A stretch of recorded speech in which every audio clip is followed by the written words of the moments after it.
Hey, welcome one and all. Welcome to my channel. Please subscribe when you subscribe. Today, and leave comments where you want to leave comments. I will do look at my comments and I try to answer them to my best of my abilities when I do get notified. So in any case, let's get right to it. Basically, it's wild card weekend, or it's going to be wild card weekend. I mean, today's right now it's Tuesday, of course, PST. But you know what? The wild cards are set. I mean, the playoffs are set now in NFL. It was a wild weekend.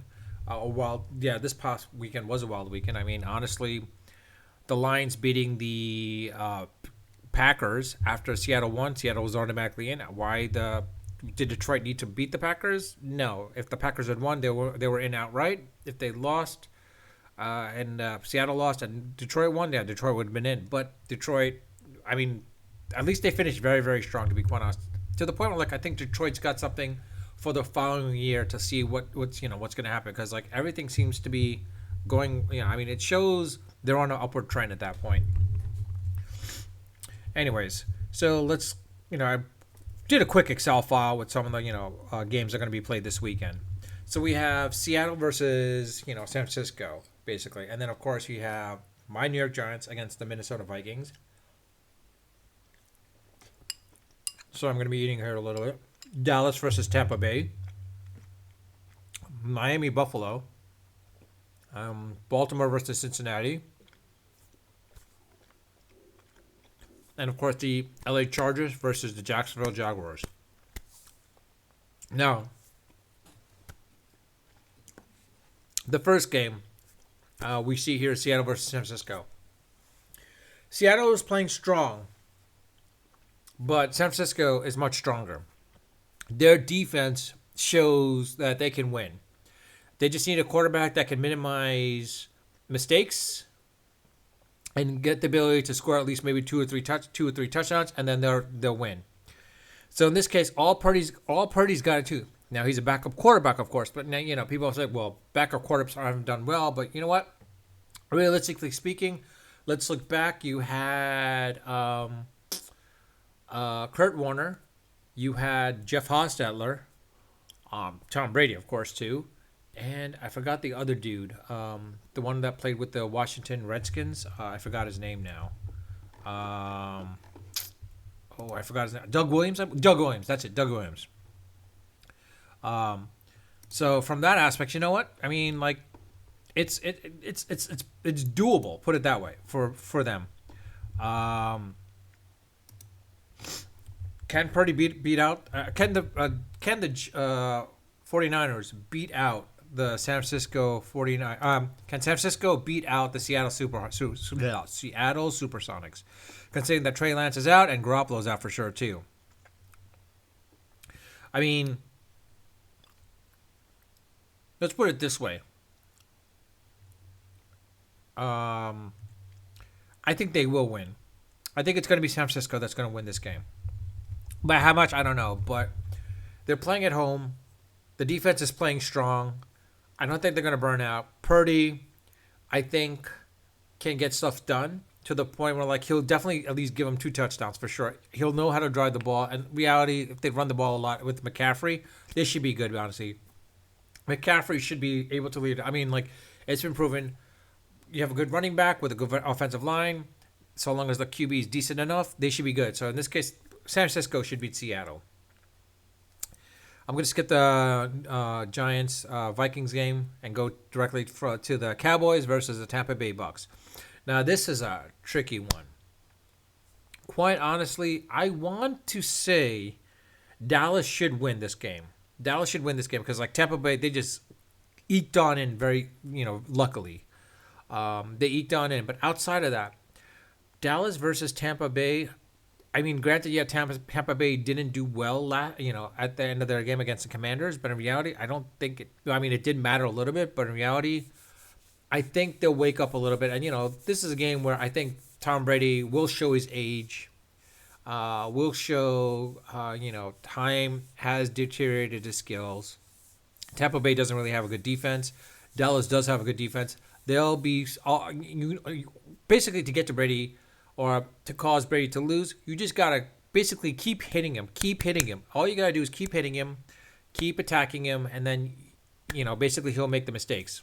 So I think Dallas comes out and wins this game.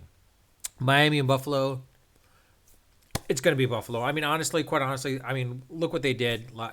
This Sunday, it was pretty impressive. What they did, considering that they had a player that was practically died. Their fellow colleague practically almost died on the field practically, and they came back and played to the best of their abilities against I forgot the team, but anyways. It's Miami. If Tua is healthy, we could see probably a close game in this situation. I mean, Miami did come close to beating him, or I think they did beat him this year. You know what? Actually, I should look and see. Give me a quick second. Miami versus Buffalo 2022.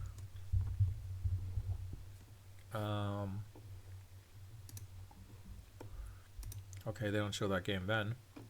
But yeah, they showed, Miami losing to the Bills on December 17th, but beating them on September 25th.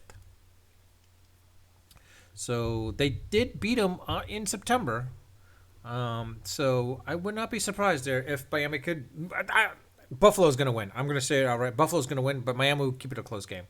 Baltimore versus Cincinnati. This is Cincinnati. This is all Cincinnati. Cincinnati's gotten red hot at the right time. I think this is the time where they go back into the Super Bowl. Or definitely go into the to the AFC Championship for sure. The Chargers versus Jacksonville. Now this is a tricky one to say. Chargers are well known. They're good. They got Justin Herbert. Their defense is clicking. But the problem is Jacksonville is playing now to their capabilities, and Lawrence is showing why he was the number one draft pick. I would not be surprised if Jacksonville upsets the Chargers in this case. So I'm calling the Jacksonville Jaguars against the Chargers. So right now it's going to be San Francisco, Dallas, Buffalo, Cincinnati, and Jacksonville. Now, New York versus Minnesota. My heart wants to say New York will win this game.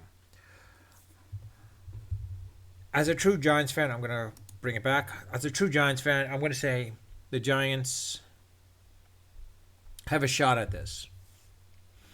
But they're short players. They are short players. Let's be honest. They're short players. Minnesota showed how they can beat the Giants. They did whoop the Giants. I don't expect the Giants to keep this as a close game.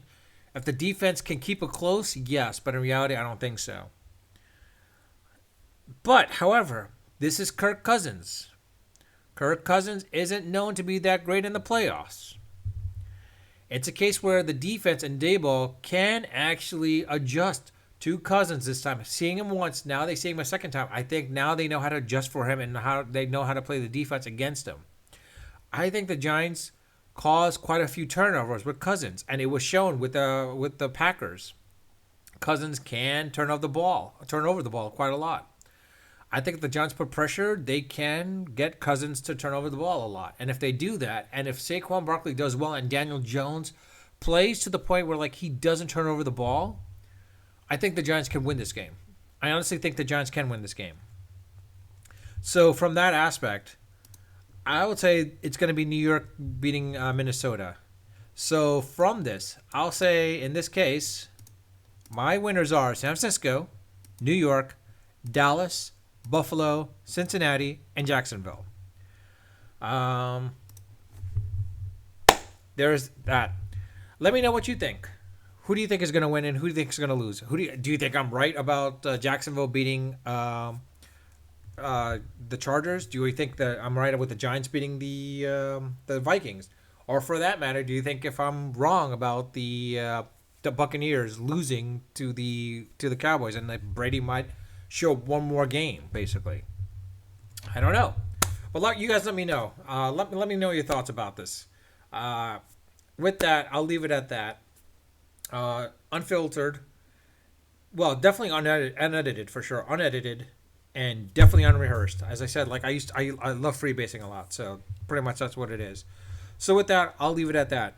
Until next time.